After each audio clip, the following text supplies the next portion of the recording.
Hi, I'm Steven, the calculator guy, and I'm still in Medellin, Colombia, uh, and just ending the first part of Cosmoverse Day 1. So we got to see the co-founder of Cosmos, Ethan Buckman, rap and then do a very inspiring speech. We got to see Zaki and Sunny Agrawal talk about interchain security and like the future prospect of atom value accrual. And then I got to talk to so many different protocols and blockchains and just learn an incredible amount about this ecosystem. I will say, just as an opening statement, that the people in this ecosystem have been incredibly inviting and kind and communicative and patient with me and my understanding. I am not big in the Cosmos ecosystem, so most people had no idea who I was, which is really great for me because then they sort of treated me as a new user. I didn't get any special treatment, and just very cool people, and I'm really glad I came and got to learn a lot. That doesn't mean I'm going to be an Atom Maxi. I will still participate on all these different chains because I just love blockchain technology, but I do feel much more informed. So let's just get into what I learned, at least on Cosmoverse Day 1, and how my understanding has evolved from yesterday's Day 0. I'm not going to talk about all the protocols I met today because if I tried to, I'd be doing a massive disservice to them, simply because it would just so much. So let's get into it. I want to talk about interchain security, mesh security, and then consumer chains, and all these things go very much hand in hand with one another. So let's start with interchain security and consumer chains. So interchain security effectively means that all of these different blockchains on the Cosmos ecosystem, like Juno, Evmos, Osmosis, Say, etc., will be able to, if they wanted to, uh, validate transactions on another chain. So this interchain means that you can get security, security being transaction validation, on your chain from another chain.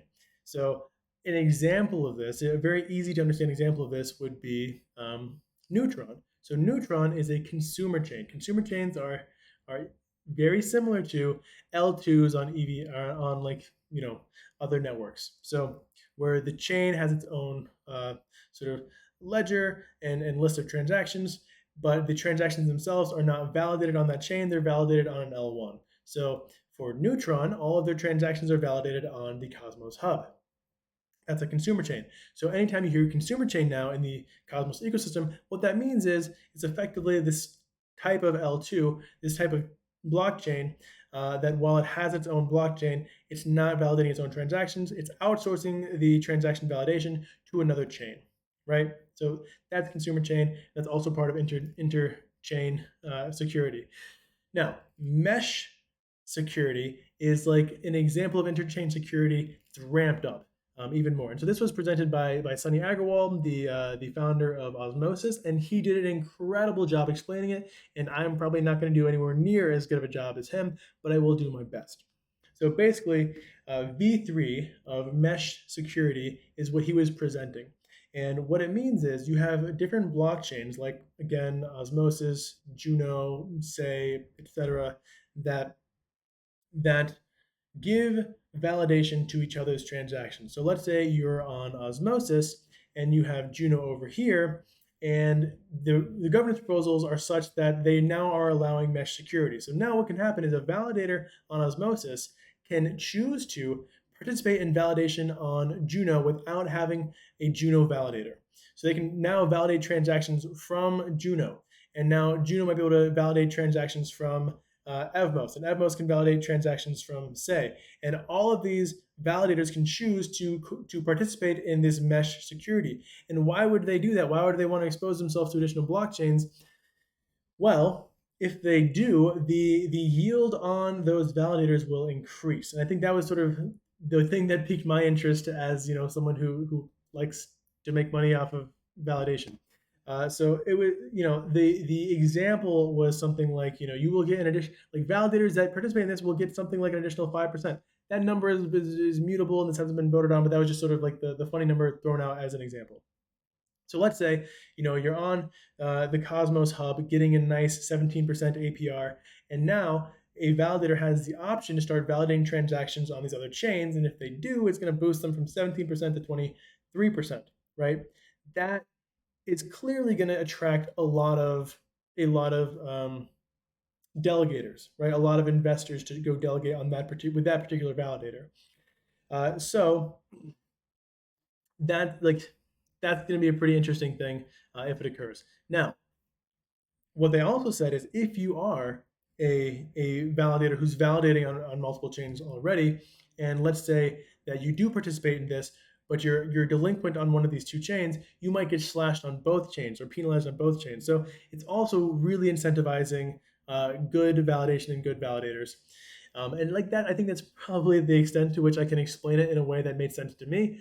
Again, this is day one. I have a bunch more days ahead of me, and I think after each day and after listening to each talk and after thinking about these and having my conversations with Mara, who, research lead moderator at DeFi Dojo, absolute brilliant guy. Super happy to be him, researcher analyst, also acting as an intermediary for some of this information, helping explaining it to me. Hyper grateful for him. But as we have more conversations, as we listen to more of these talks, I think hopefully my understanding will grow even more. And so, be on the lookout for like day 2, day 3, and then that. So the question is that Zaki sort of posed, like with his $1,000 Atom speech, was will Atom have this value accrual narrative? Uh, and I think it's a really interesting question. And I'm always hesitant to be shilled value accrual narratives. And so I'm not going to tell you if Atom is going to reach $1,000 because that's sort of a silly conjecture. What I will say is that because of interchain security and mesh security, there is a very clear route to Atom having more utility and for Atom validation to be more generative in terms of yield and therefore to bring more Atom into the space. So as an example, let's say you're now staking your Atom, and you are validating transactions not just for the Atom L1, the Cosmos Hub, which is not seeing that many transactions, right? Because most people are not. There's no apps built on the Cosmos Hub. Uh, they're all built on these other chains like Osmosis and Juno and Evmos, etc.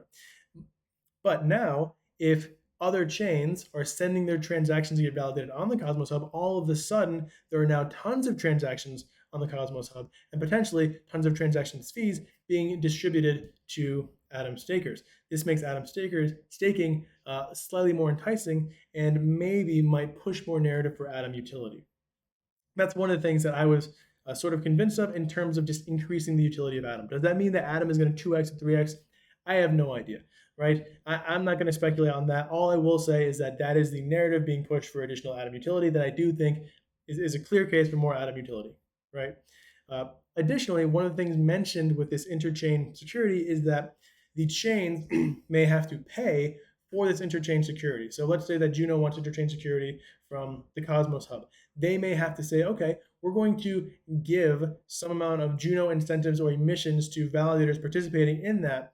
And what that means is now you're not only getting Atom validation rewards, you're also getting transaction fees from multiple chains, as well as additional incentives from the Juno ecosystem. And so this is where I'm going to sort of give a pause and admit my own ignorance, but also give my own sort of contrarian viewpoint that I don't necessarily immediately see a need for interchain security because these chains seem secure enough. I haven't seen any massive bad actors going in and like taking hegemony of validation and then saying like now we're going to go and hash out bad blocks or bankroll these governance votes and be the bad guys. I haven't seen those narratives. I haven't seen that ever play out. And so I don't necessarily immediately see the need for interchain security. And if interchain security is going to be really costly, like you're going to have to put up a bunch of assets and send them to another chain, they'll give you more security and you're already secure enough. It's not immediately obvious to me why this security needs to exist outside of this narrative that communal security is just philosophically good, right? Now, for consumer chains, I totally get it, right? You want to be an L2, you don't want to spin up your own validators, you want to be able to have this chain and everyone builds apps on it without having to utilize the infrastructure of your own validator set. So instead, you just outsource to the L1. That makes sense to me from an economic standpoint and from like just getting up and going as a chain. Uh, yeah, I, to me that's like intuitive. So maybe this is something I'll understand more as the days go on and as I watch more and more of these speeches. And I'm looking forward to that. I'm not saying that I'm right on my narrative. I'm just saying that's where I'm giving pause and wondering sort of, is this simply to generate more yields between chains and sort of like to keep generating narrative and like higher APRs and APYs with each other, and if one hand washes the other kind of thing? Or is interchain security and mesh security really a needed thing in these ecosystems, and does it really provide such a benefit to this ecosystem that it is a clear path forward for the Cosmos? That I'm hoping to learn in the next couple of days.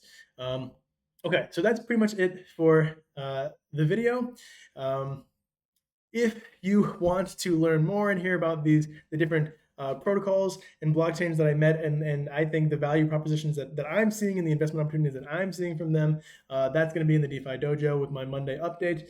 If you're not a member there, I highly recommend it. I think we're the smartest Discord in all of DeFi, but of course I'm incredibly biased. We're $30 a month right now. You get a free 1-month trial. You can leave without ever paying, but in October, we're moving to $40 a month. And if you want to lock in that $30 rate, start your trial before October. And then by the time your trial is over, you will still get $30 instead of starting in October and then having to pay the $40. So that we're going to be talking about like Mars and Loop and Quicksilver and an Angel protocol and Lido coming to Neutron.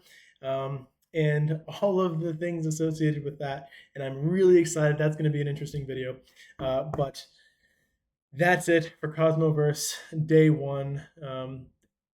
If you met me, then I've just been humbled by how cool all of you have been. Thank you for the swag to everybody. I got so much of it. I think you can even see I have just like shirts and stickers, and very, very excited for everything in all of these teams. And I'm never going to be a maxi because I believe in blockchain technology.